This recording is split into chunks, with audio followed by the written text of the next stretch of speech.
This is 1986. Thatcher was in power. The black country was pretty grim back then. Before the phones, before the internet. We thought it would be the ultimate cool thing to go to a World Cup. They were hooligans, all of them. Every damn one of them I met were hooligans. The disco firm, we used to call ourselves. It was all new for all of us. First time to America, first time to Mexico. But that summer was going to get mad. There was Rabbit Head, nipped out for a pint of milk, gone for 12 years. Batesy, proper character. Said goodbye to England, went over there and that was it. Arnie, a taste for beer, madness and Birmingham City. Texas Steve, the smooth-talking wild man of Dallas. And then there's me, Ada. I'm the arranger. Mexico World Cup. Get in.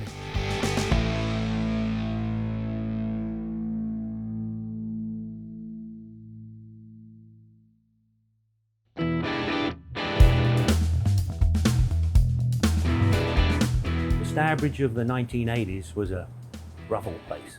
In those days, fighting was a hobby, and we were very good at it. They were hooligans, all of them.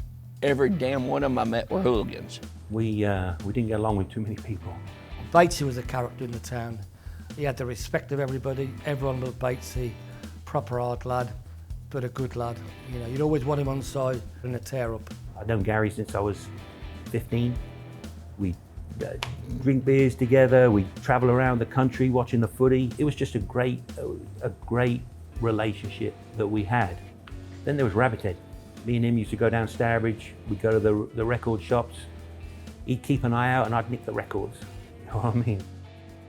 I had other things on my mind as well. I got in a lot of trouble. At one time I had 3 Crown Court appearances at the same time. And that's crazy. That's bad news if you got 3 Crown Court appearances at the same time, because that means you're going to jail. He'd just done 3 years out of a 6-year stretch. He got done for robbing the local post office, and then he got done for accidentally running down 3 Southampton fans down the south coast watching the football. My dad had died when I was 21.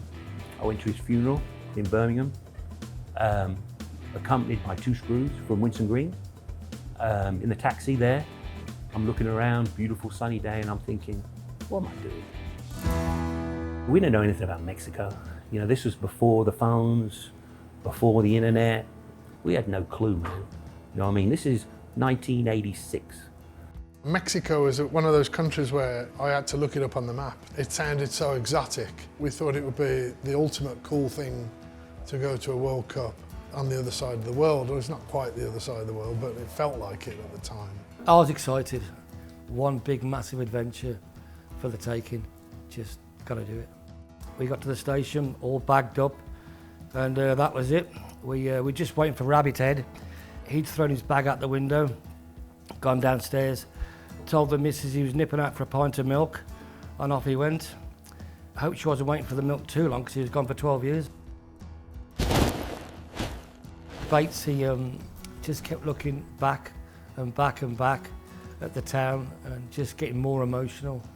And I could see it, I could just see it in him. I didn't know at the time he was saying goodbye to England. I was staying with my girlfriend. She only lived 5 minutes from the station. And it was sad because there I was, I said goodbye to her. She was in bed. I gave her a hug and she was crying. She wouldn't take her head from under the pillow.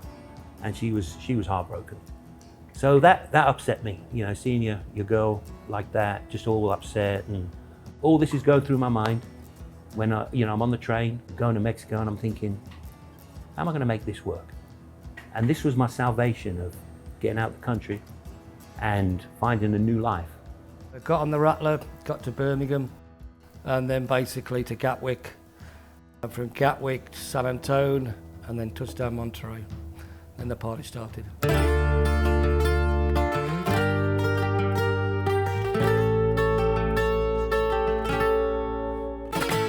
Heat in Monterrey was crazy, just insane. You know, you've lived in England all your life, all of a sudden you just get hit with this. And just the air pollution's bad, it's just a massive city. We're full of ourselves and we're enjoying ourselves and literally didn't know where the hell we were going. And when we got here, that somebody said, I don't know what language, you know, does anyone know what language they speak here? We don't know. literally nobody knew. And then somebody said, isn't it Spanish in Mexico? Like, and I said, yeah, I think it is. Like, does anyone speak Spanish? No. So we'd always try to be saving money, man. So, you know, we found this hotel and it was like £3 a night or something silly, you know what I mean? It was great. And right next door to it was a bar. We were all like sawdust and lino floors and swinging doors. We called it, we didn't know what the name of, there wasn't a name on this bar. It had swinging doors as you walked in, so we called it Swinging Doors. And we'd all meet there every day and figure out what to do. And we couldn't get on our phones and say, hey, well, we can go to this place and we stop at this place. We had no clue, man.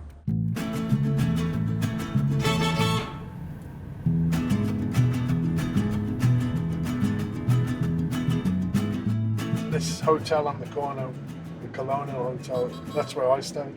Inside the pool bar and outside, it was absolutely heaving with England fans. Must have been about $500-600. Where they were by the bus station, there's lots of little cantinas, and that's where Ada and Batesy and them, they were all staying. And so their experiences of the local cuisine was a bit more basic than ours, because we got a couple of half-decent restaurants here. The cantinas there, like the bar, the tiny little bars, full of pissed-up blokes.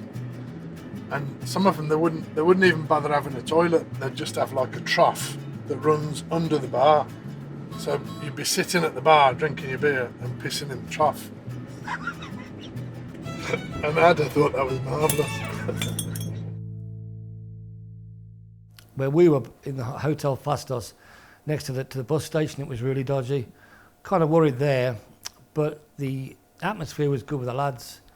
We met so many lads there that just, you know, it was party central basically. No, I think it was there. I think this is the canteen. Oh, it is there, bar, tourist style.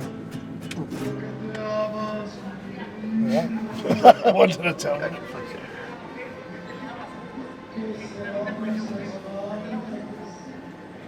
So this is the type of bar that I've been in, and that one there, Bar Frontera. Right dumped. That's where all the Wolves lads were. It's a Wolves pub, this.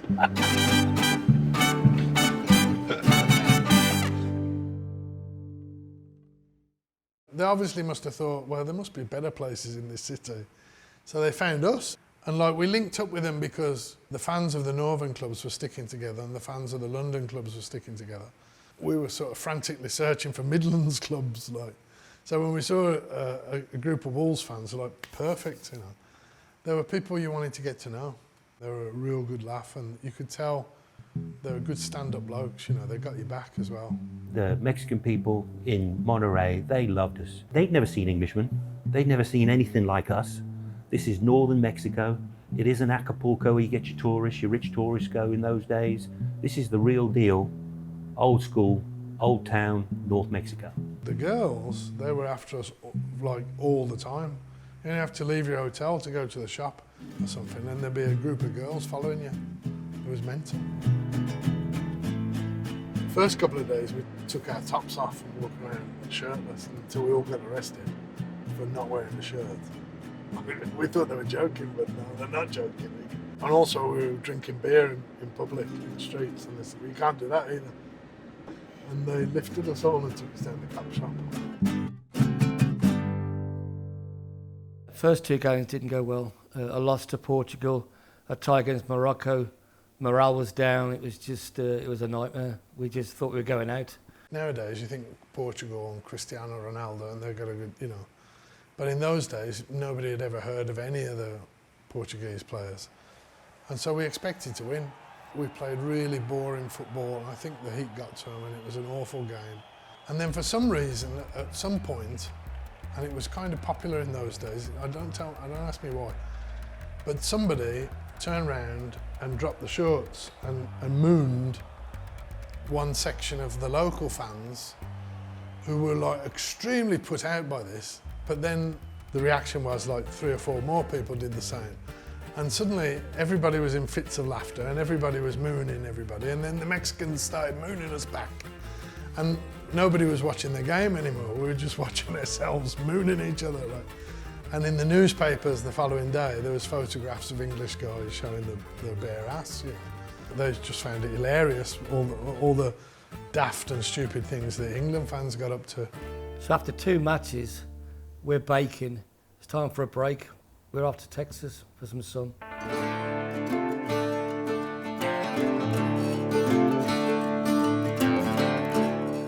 I just love South Padre.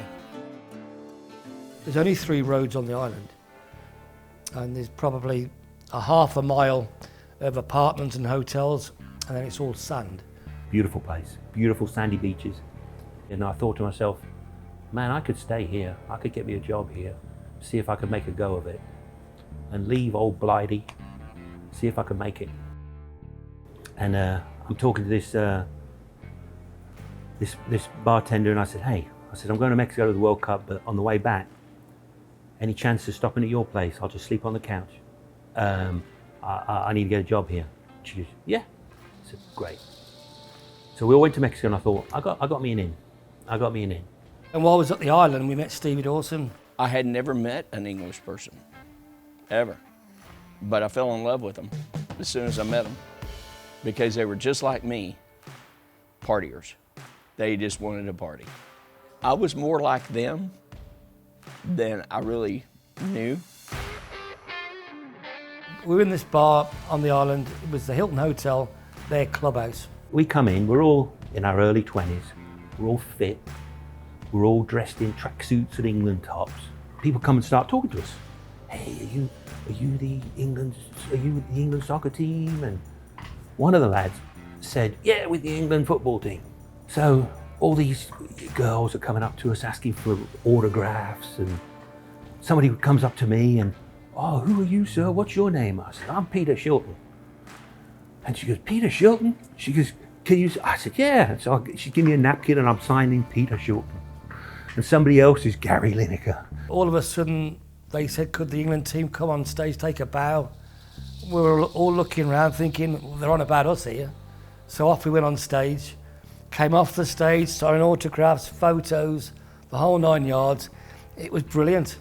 And then this one cougar girl, beautiful, beautiful stunner, chats to Batesy. He goes, yeah, I'm the goalkeeper on Peter Shilton. He goes, watch out for me on TV. So with that, he gets off of there on the night, and we next see him in the morning. That's after the first 2 games. So at that point, Batesy had scored more than England had.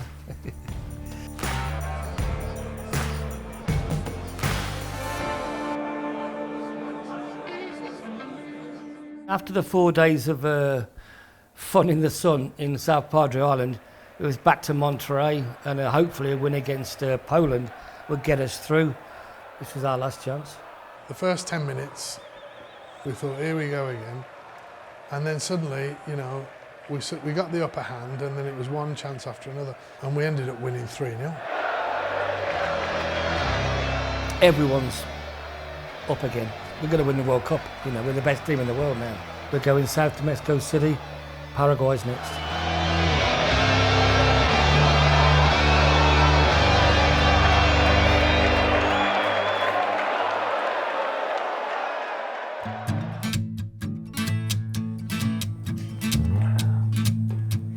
I went to Mexico with like 300 quid and no credit cards, fuck all. I'd done 3 games in Monterrey, and then was the situation to whereas I knew that I had to do something. I couldn't just hang out there, because if I'd have gone further on, I'd have run out of money, and that would have been it. So I said to the fellas, I said, hey, after this leg, I'm gone. I said, I'm gonna go back up to South Padre, and I'm gonna go get me a job the next day. They go, okay, basically, just call us, let us know. I saw the girl at the bar, I says, remember me? She goes, yeah. I slept on a couch for 2 weeks, but I walked out the next day and got a job. His first job, he was working as a waiter, and about 4 weeks later, the cougar walks into his restaurant and sits at one of his tables. You talk about being awkward. So she realises he's not Peter Shilton, and she eats along with her husband and her 2 kids, which makes it very awkward for Batesy. But at the end of the meal, the husband goes to tip Batesy, And she just said, hold on a second, he's had his tip in advance, and walks out in a huff, as you do. And I'm over easy tonight.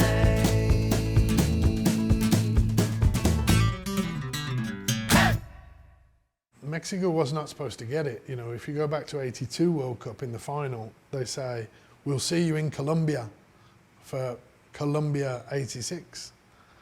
And Colombia wasn't able to do it, and so Mexico stepped in. And then after Mexico had stepped in, they had the earthquake, and it was in Mexico City. And of course, for the people of Mexico City, the World Cup represented like an opportunity to celebrate something for the first time in a year. It was like a nightmare going there, you know, demolition everywhere, rubble everywhere. They just closed streets down, basically. You could just see the devastation. The Paraguay game came up. We didn't know anything about Paraguay. You'd think, you know, at the time we thought, well, we'll beat them. They can't be as good. I mean, they've got to be worse than Poland. So we beat Paraguay. I don't remember any Paraguay fans there. But the one thing we noticed, all the lads noticed, was the Mexicans in Mexico City were different to the Mexicans in Monterrey. When you go talk to the Mexicans in Mexico City, they say, where are you from? And you say, England. They say, oh, okay, England, yeah. You know, as if, yeah, we've seen that before.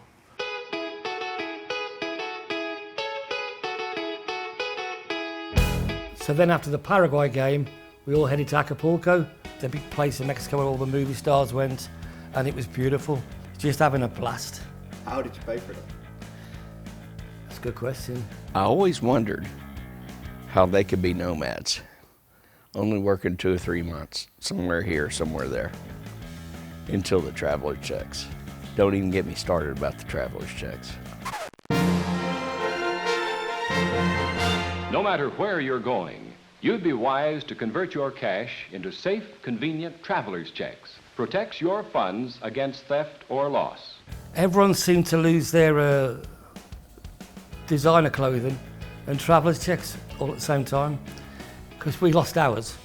And we went down to the consulate to, you know, obviously everyone had got insurance. And there was about a line of about 100 people down there. They'd all lost designer clothing and traveller's checks. Nobody lost their passports, which was funny. When they told me what they were doing, I was like, are you kidding me? Well, it was before the internet, before anything. Illegal, but smart. Had I done that, I could have bought a house.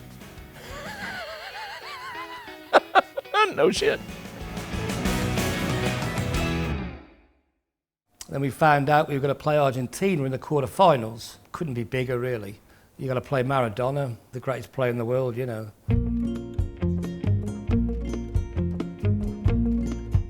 To go to the game against Argentina, some of the Cockneys had hired this bus, and it went on the night time, so it was a night time over the mountains, no man's land, pitch dark.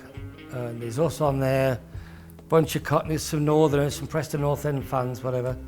In the middle of the night, they're asking the Cockneys to stop because they want to find an offie. So eventually they found a cantina, and this Preston North End fan got his beers and whatever. I mean, it's all like lukewarm beers at that stage. We got to Mexico City about 7 or 8 in the morning. The whole trip was like violence free, except for that game. And that game, everybody had got their cap on for, we were up for it, every single man. They're baying for our blood, basically. They'd lost the Falklands War. The Azteca stadiums holds 115,000. I think they reckon about 95% was going to be Argentinian there.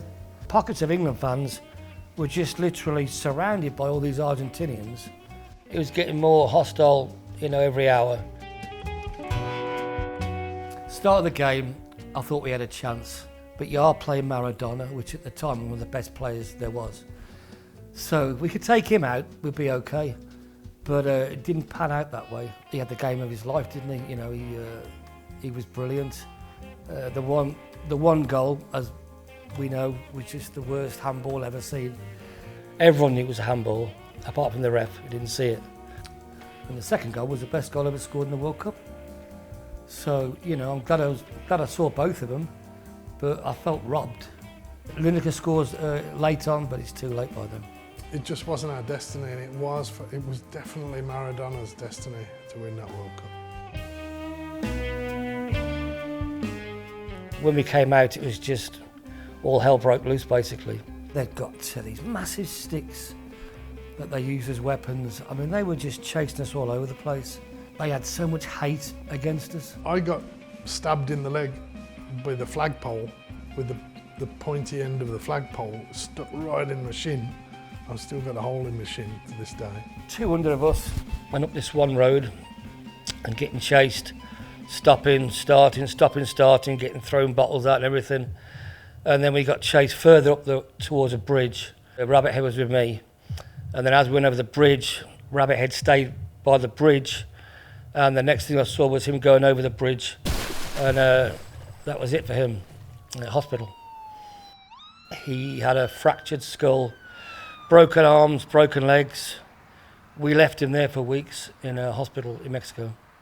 But he was cared for very well in hospital.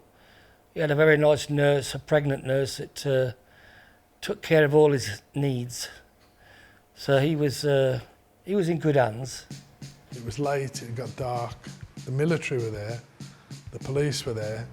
They pushed us into a bar, and a policeman came in and walked in the middle, and he said, "Nobody's drinking," and he pulled out his gun and stuck it in the air like this. And he said, you're all arrested, all of you. Really, they'd pushed us into this bar because the RGs were coming down the street outside and they blocked us in.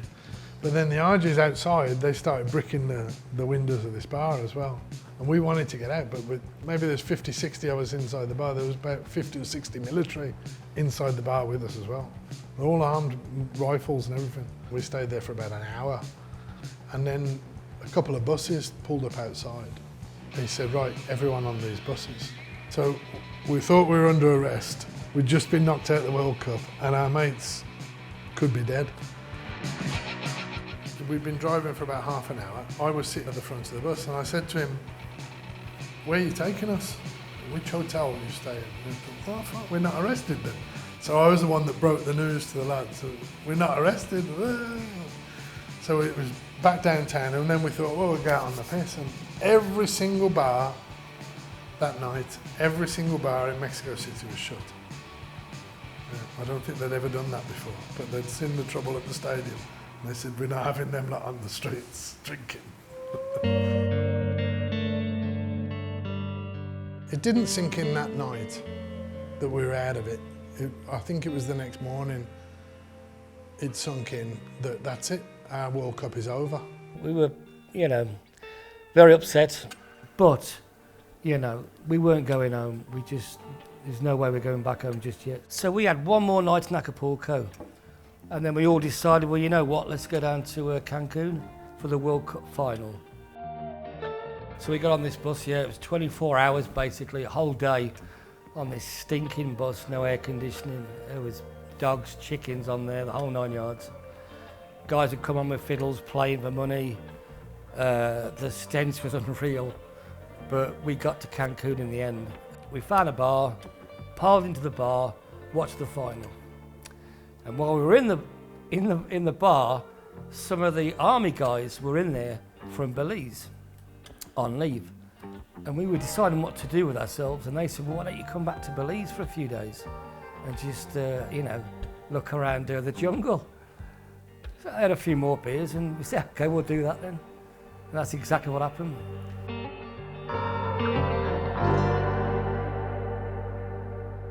We got on their bus and we travelled 9 hours through the jungle and ended up in Belize on the army barracks. It was insane. Unbelievable. The main officer then wouldn't let us in the gate. And so we're just stuck there in the jungle outside the army barracks. Didn't know what to do, we were just panicking.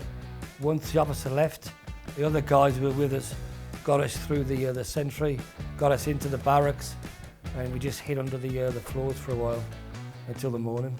Everyone took care of us really good. And they were a great bunch of lads, all Royal Engineers. They would take us to this place called Raoul's Rose Garden, which was like a gentleman's establishment.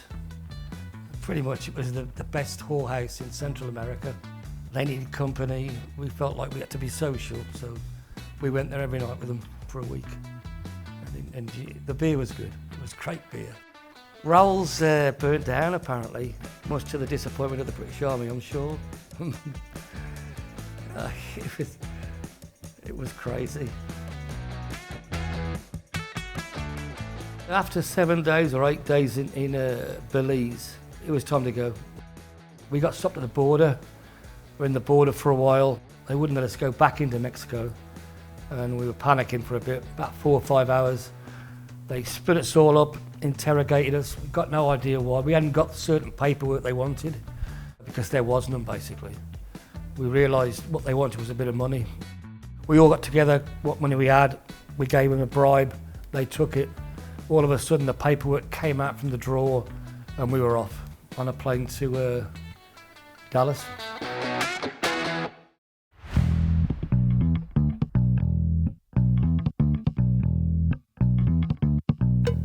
First thing you do in Dallas, go see Stevie Dawson. 14 of them showed up in the Green Goddess. No shit, maybe 12. Yeah, because I don't think Green Goddess would hold 14, but it was damn close. We just turned up at his doorstep. He was at work. We waited 2 or 3 hours till he came back. And boom, here we are, Steve. And then the fun started. We all piled into the 2-bedroom apartment. They were sleeping all over the floors, sofas and all that. We went out every night.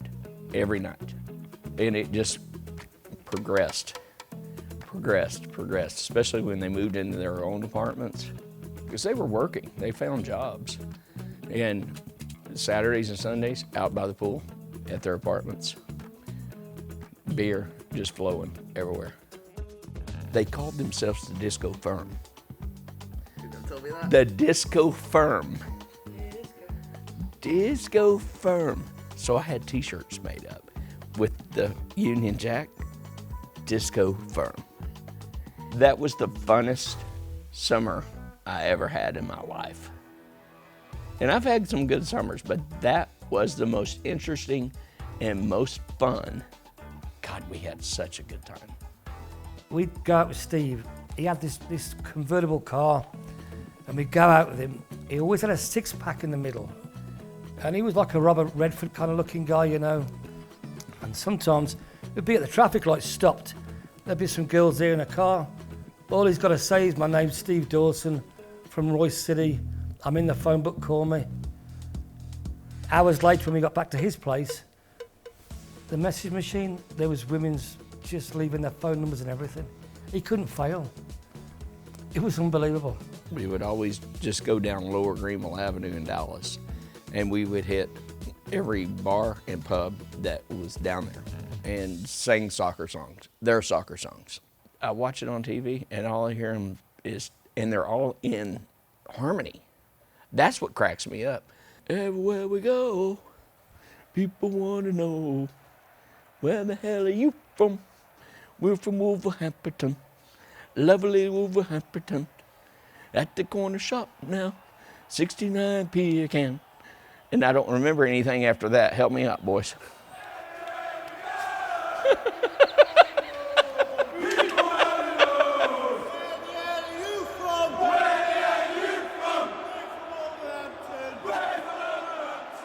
Hooliganism gets a bad name, right? For obvious reasons, and it does get out of hand, and it has been.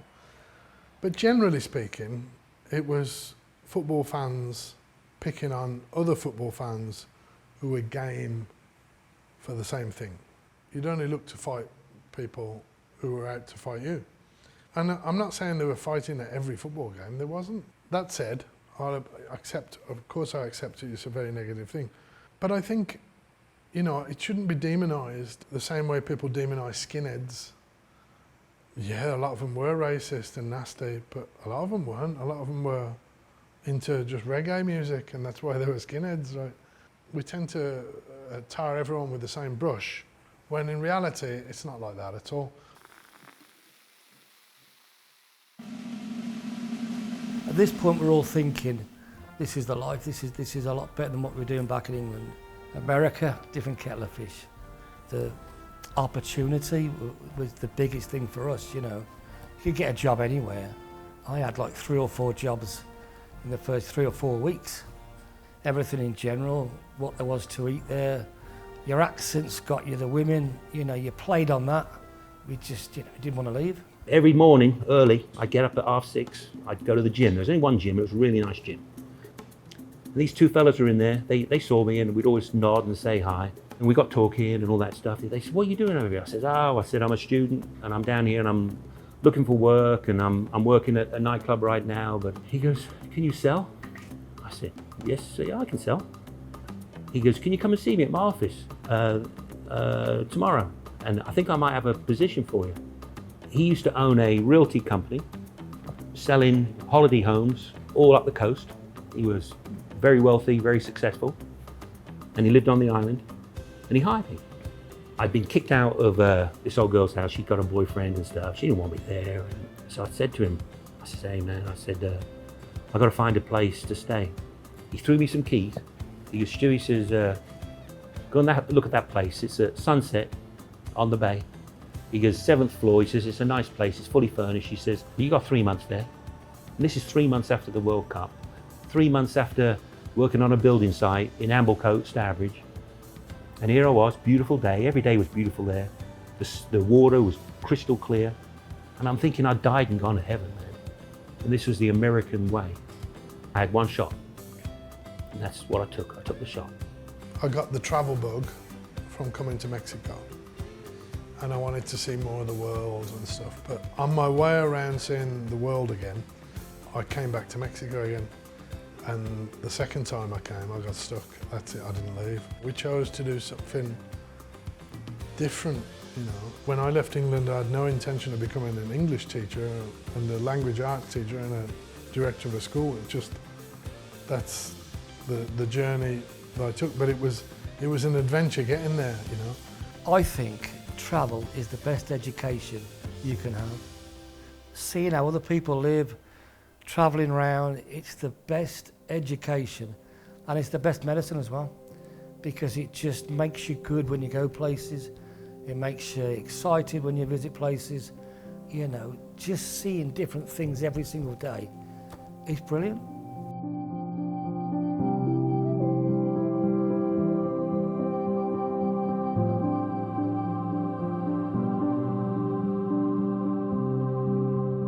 They're the 2 people that I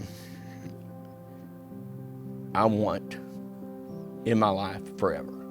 They are the epitome of what a friendship should be. They're just freaking lovely. They're just great people.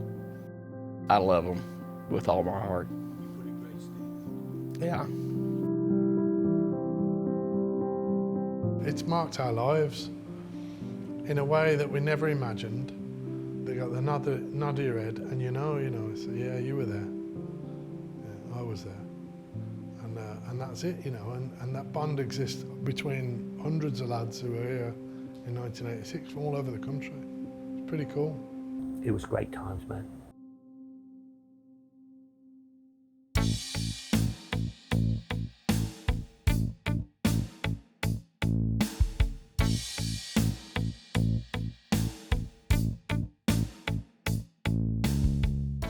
Look at this. Monterrey. Stadium, Group stages, yeah. Wow. open air. Up in there, yeah. This is one of my favorites right here. Nowhere but Texas. Nowhere but Texas. Cowboy bar. Drinking 1987, drown nights. Yeah. Dallas. A quarter of beer.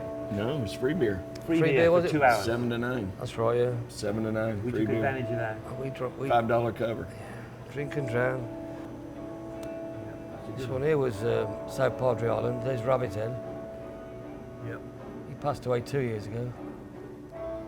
Sad, isn't it? Yeah, yeah, yeah. We All the times we had with him. got sick. And it was pretty quick. He just gone. Yeah. He lived every day, just madness, total madness. He had a good life. He had a fantastic life. And he lived it every day. Yeah.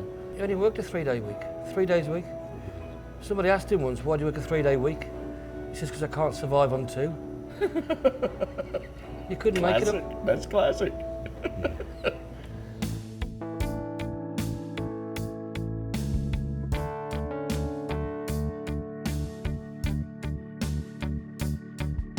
The trip made us grow up. In the Big end, time. no doubt it Big did. time.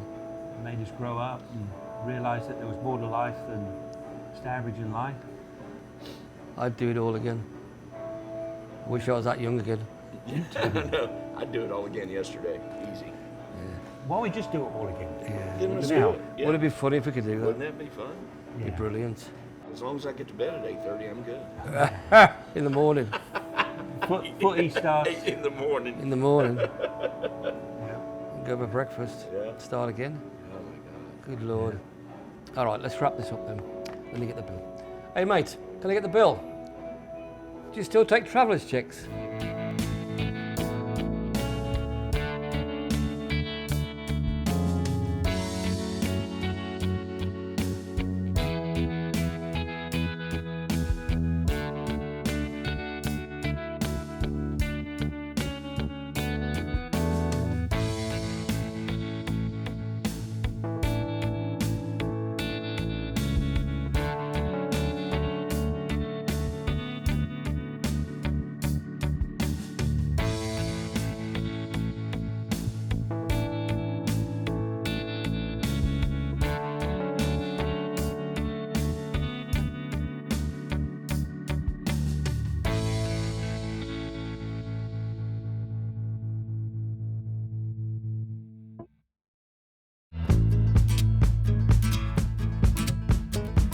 Make me work, make me sweat inside, make me feel like I'm alive. Take this hurt,